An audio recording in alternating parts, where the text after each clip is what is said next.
Salut. J'espère que vous allez très bien. C'est ce que vous vous portez à merveille. Aujourd'hui, on se retrouve pour une nouvelle vidéo. Dans cette vidéo, je vais vous montrer rapidement comment on décompresse et comment on compresse les fichiers sous Windows. Donc, sans plus tarder, on va commencer. D'abord, qu'est-ce qu'il faut savoir? Il faut savoir que Boss A est une structure dans le graphisme et dans l'informatique. Donc, on parle de tout ce qui a rapport avec le graphisme et l'informatique. Ce petit tuto en vidéo, j'ai déjà l'article sur le site bossa.com que vous pouvez visiter. Cette vidéo, c'est pour vous montrer clairement comment on compresse et comment on décompresse un fichier. Donc, sans plus tarder, on va commencer. D'abord, qu'est-ce qu'il faut savoir à propos de la compression des fichiers? Au fait, la compression des fichiers, ça permet de regrouper plusieurs fichiers dans un seul fichier unique. C'est-à-dire, vous pouvez mettre, par exemple, vous avez envie d'envoyer un email avec une pièce jointe, avec plusieurs fichiers à une personne. Mais vous voyez que quand vous allez envoyer cela, il y aura un peu de désordre.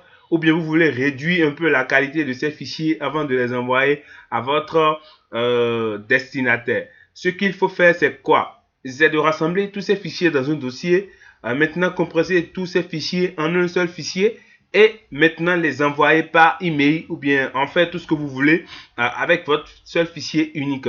Donc, en quelque sorte, la compression d'un fichier, c'est de rassembler un ensemble de fichiers dans un seul fichier.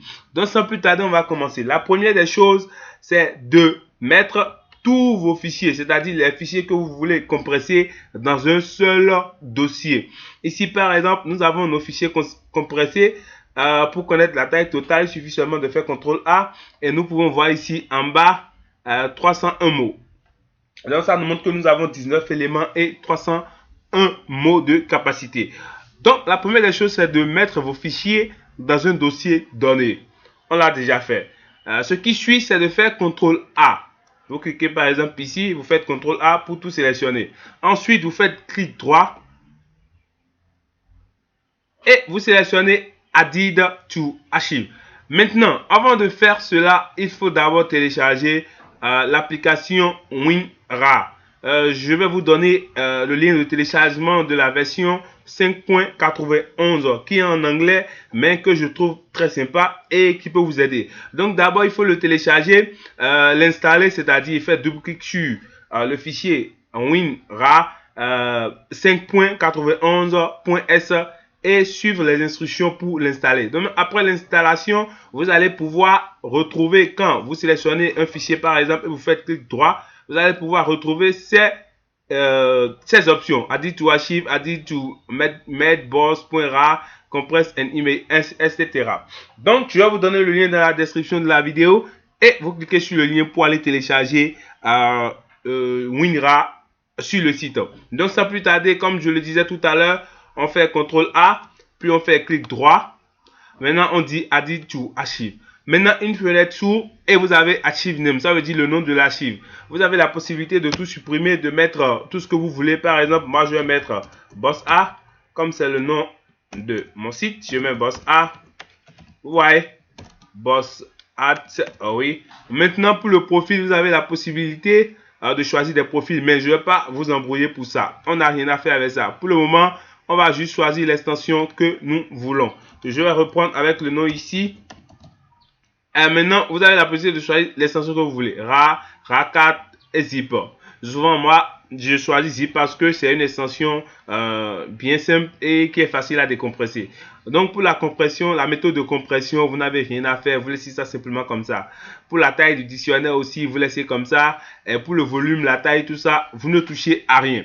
Maintenant, pour la compression, vous avez la possibilité de définir un mot de passe. C'est-à-dire, vous cliquez ici, c'est password, vous entrez le mot de passe, vous entrez à nouveau le mot de passe et puis après, vous cliquez sur OK. Mais nous, on ne va pas mettre un mot de passe. On va cliquer simplement sur OK pour continuer. Donc, quand vous finissez tout ça, vous venez ici carrément, vous cliquez sur OK. Et la compression commence. La compression prend un certain temps, c'est en fonction des fichiers à compresser et de la taille. Tout à l'heure, on avait vu que nos fichiers faisaient 301 mots.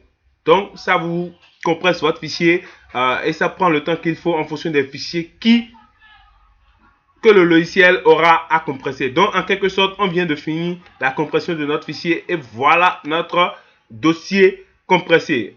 En quelque sorte, notre fichier. Donc, vous voyez que nous avons l'extension bossa.zip. Maintenant, ça, c'est la première des choses. On vient de compresser notre fichier. Maintenant, on va décompresser ces fichiers pour pouvoir terminer cette vidéo. Alors, vous allez quand même constater que tout à l'heure, on était à 301 mots. Mais maintenant, on voit que notre fichier s'est réduit de taille. Donc, on voit 227 mots. Donc, ça a réduit à peu près un truc de 4 mots. Donc, sans plus tarder, on va décompresser rapidement le fichier parce que je veux que la vidéo soit courte. Si vous avez d'autres préoccupations, je vais vous laisser le lien de l'article que j'ai déjà écrit sur la compression et la décompression des fichiers sous Windows que vous pourrez aller lire. Et si vous avez d'autres préoccupations, vous pouvez me laisser des commentaires en bas de la vidéo ou m'envoyer un mail que je vais vous laisser l'email en bas ou bien sur le site bossa.com. Donc, sans plus tarder, je vais d'abord supprimer les fichiers qu'on vient de compresser pour qu'il n'y ait pas de conflit. Donc, je supprime tous les fichiers. Maintenant, pour la décompression, c'est très simple. On clique sur le fichier, on fait clic droit et on clique sur Extract Files, ce qui veut dire en français extraire les fichiers. On clique sur ça. Maintenant, on définit le dossier. On laisse tout comme ça. Ça veut dire qu'on veut mettre les fichiers qu'on aura à décompresser dans le dossier Bossa. Donc, on clique sur OK simplement. On attend la décompression. La décompression aussi, ça prend un peu de temps en fonction des fichiers qu'il y a à décompresser. Donc, voilà notre dossier Bossa qu'on vient de décompresser. Donc, on va faire double clic pour l'ouvrir. Et vous allez constater que nous retrouvons encore nos fichiers qui étaient au départ. Donc, on va faire clic pour connaître la quantité de mots que ça a bouffé. Voilà, nous avons ici 301 mots. Donc, ça revient à la normale. Maintenant, si vous voulez envoyer ce fichier à quelqu'un, il suffit juste de l'envoyer comme ça. Le fichier, normalement, a une taille de 227 mots. Mais chez la personne là-bas, quand la personne va ouvrir le fichier, va décompresser le fichier plutôt, la personne verra 301 mots. Voilà en quelque sorte l'intérêt de la compression et de la décompression des fichiers. Voilà, nous sommes à la fin de cette vidéo. Et si vous l'avez aimé, n'hésitez pas à mettre un pouce bleu et de partager avec vos amis pour propager la connaissance. Et surtout, restez branchés pour une nouvelle vidéo. Abonnez-vous, cliquez sur la cloche de notification pour recevoir nos vidéos futures. Sans plus tarder, je vous dis, soyez toujours boss. Et on se dit à tout à l'heure pour une nouvelle astuce.